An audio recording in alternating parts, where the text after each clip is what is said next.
Szalomban még áll, sűrű gomolyog a füst.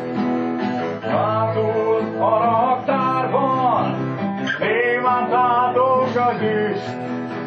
A csapos alig várta, táguljon a sok vendég.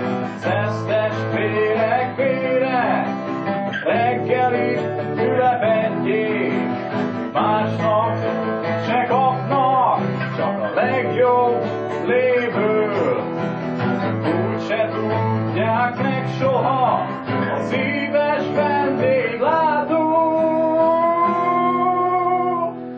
Nem présel szőlőből le, vízből csinál bort, vízből csinál bort.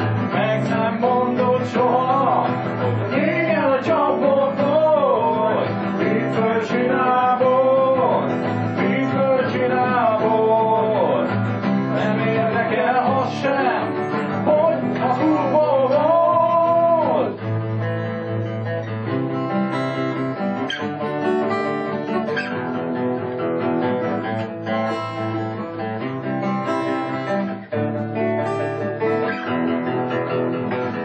Félhomályban hordja a kocsmáros a vödröt, pótolja a nedűt, nép magába öntött.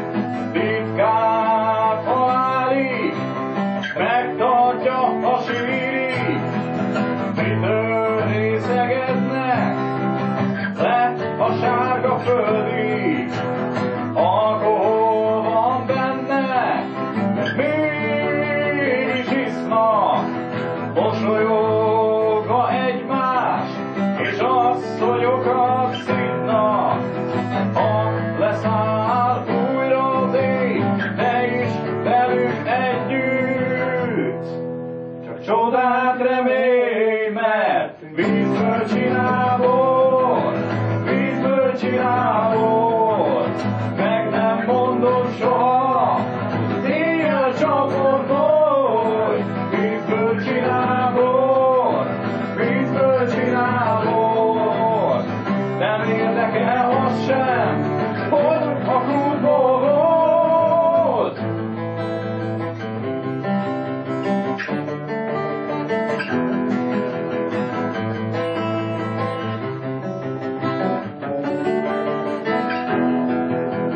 Minden áldatlan, másnapos reggel. A város lakói vödörről isznak nem egyel, de csak hétköznap pár litert rendelnek. Péntek, szombat, mise helyett inkább vedelnek. Dörzsöli a kezét, mennyi a bevétel, máshova menj, a gyomrodba kell étel, mert ő vízből csinál bort, vízből csinál bort. Meg nem mondod soha, hogy az éjjel a csapot volt. Vízből csinál bort, vízből csinál bort. Nem érdekel az sem, hogy a kútból volt. Vízből csinál bort, vízből csinál bort. Ilyen a vízes társaság még nem ivott. Vízből csinál